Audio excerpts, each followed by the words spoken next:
Hello, friends. Welcome to Akulmach Live. My name is CK, and this program is based on the star formation. Sometimes you wonder how these millions of stars are taking birth, and spontaneously, something give them a nudge to start forming the stars in a galaxy, and there is no set processes. It is not a rule that the galaxies are there, which has millions of stars and trillions of stars, and there must be a star forming phase of the galaxy. But there are different reasons. The different reasons are based on gravity, availability of gas to condense, and the latest culprit is the supermassive black holes jet, which sometimes supermassive black holes actually emit. And in this live stream, we will talk about that, how the stars are formed and how these supermassive black holes become a catalyst in this star formation. All right, let's proceed further and let's move on to the first point, and that is about these jets. Let's understand what are these jets.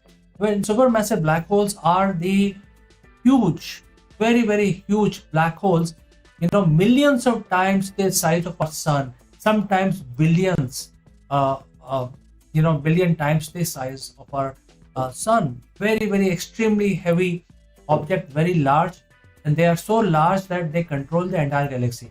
There is supposedly one supermassive or two supermassive black holes in the center of every galaxy. Now, these black holes are huge and their appetite is also very big.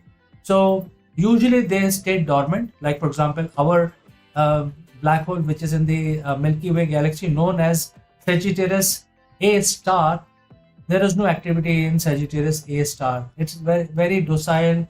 It seems that it is, lying dormant, and it is only affecting the galaxy by way of gravity. However, we now know that in the past it had emitted a huge jet on the both sides of the poles, and the remnants of these destructive power of these jets and the process when the black hole become a quasar is also recorded by scientists. There are the telltale sign that in the past the our supermassive black hole, which is Sagittarius A star, was consuming a lot of gas from the galaxy, from the Milky Way galaxy, and as a result of this consumption, the two jets were coming out from this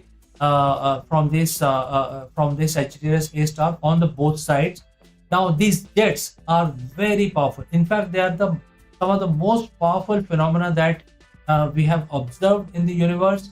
These jets move nearly at the speed of light, and these are entirely made of plasma and gamma ray. These jets are so energetic. That is why we call them relativistic jets, because they are almost moving at the speed of light, and very, very high energy they carry. And matters are accelerated to extreme speed and energy levels, and whenever they actually strike another object, it is but obvious that these jets are now coming out from a galaxy and then trying to, and these are relativistic, so they move very fast, almost at the speed of light, and in their path they if they encounter another galaxy. So far, scientists have also seen a lot of destruction being caused in neighboring galaxies, and since these are moving at very high speed and they are jets which is coming out, they are almost like lasers. The jet is very narrow, very highly energetic, and it can travel for millions and millions of light years, sometimes billions of light years, and it carries that energy. It is almost like laser. So during the quasar phase, when the supermassive black hole is on a eating frenzy, it actually consumes a lot of the gas in the galaxy. Its home galaxy produce these jets and then start affecting the other neighboring galaxies if they are in the path of these jets. So these are the powerful jets. We must understand that these jets are not simple jets. If on Earth, if the Earth comes into the path of these jets, it will eradicate life even before we realize that we are getting irradiated. So quickly it will affect the Earth. It will destroy the Earth in less than a second. They are so powerful. Fortunately, we don't see any quasars nearby, but these jets we have seen in the universe, there are different quasars, and we have seen the effect. Now, we have understood that these jets are very powerful. What they can do, they can also contribute in star birth. Well, stars are very energetic area, as you know, and the stars are created because of the cloud of gas. When it starts rotating, it concentrates its entire material at one point, and that one point actually ignites into a fusion reaction, and that is what we call star. So essentially, to form a star, we would need a cloud of gas, not any gas. We need cold gas. Why cold gas? Because if the gas is very energetic and the cloud is quite hot, then the gas will expand and it will not get chance to collapse into one center. So the cold gas has to be there in order to create a star. Isn't it such a different situation when the star's core has millions of degrees of temperature, millions of kelvins at the core, but the starting point of a star formation is happening because of the cold gas. So if there is a cold gas in some place, then the chances are all we need is to basically stir up this cold gas so that it starts rotating, and then gravity will take over and create a star eventually in millions of years. So cold gas is essential for star formation. Now scientists believe that these jets which are coming from the supermassive black holes, and if they are coming from other galaxies, when they strike the neighboring galaxy, and if they on the path of these jets, if there are cold gas clouds, that cold gas is then stirred by these jets coming from supermassive black holes, and stirred up, start rotating, and therefore suddenly the entire huge cloud of cold gas becomes a nursery of star formation, and that is how scientists now believe that the new star formation is contributed to these jets which are coming out from supermassive black holes.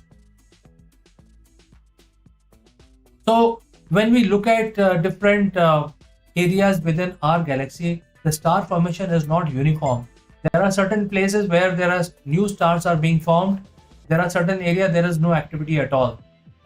Even though the Milky Way galaxy, when we study the Milky Way galaxy has at least multi-billion stars in our own galaxy. The size of the galaxy is also humongous.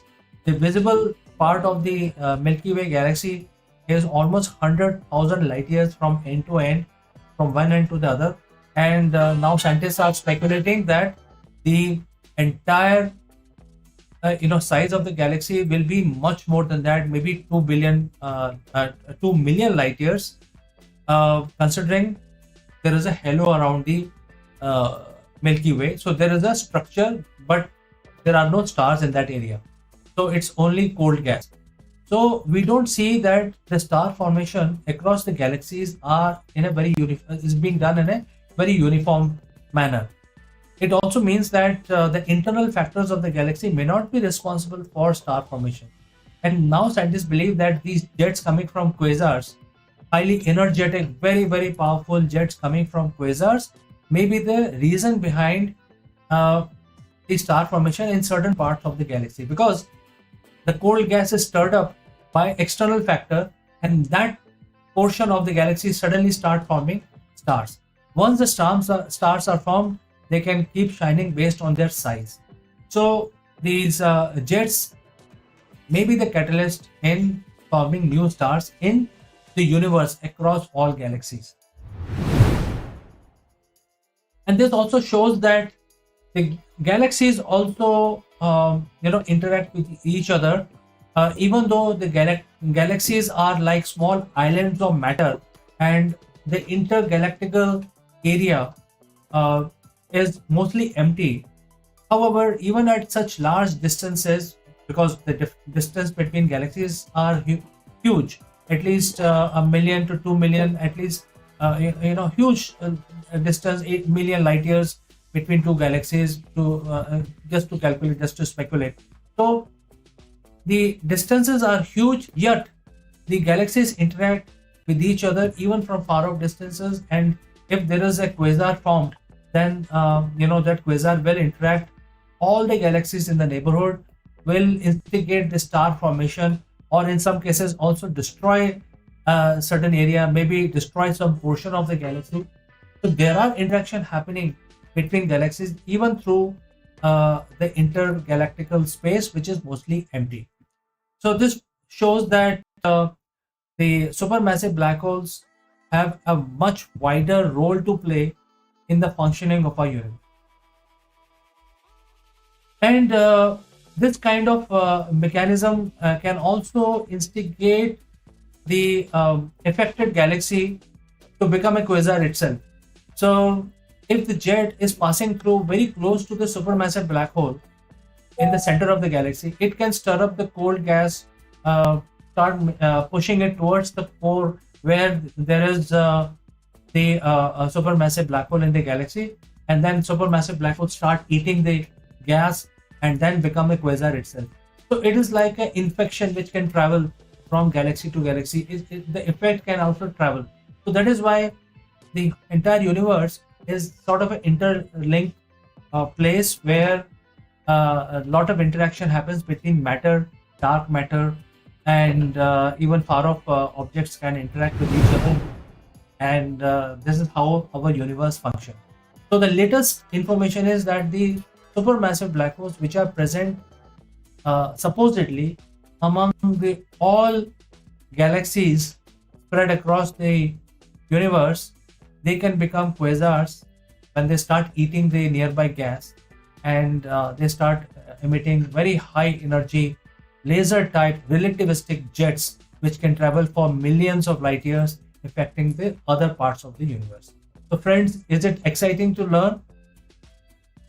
Do let me know what you think, and thanks for watching me live. I will catch you again in the next one.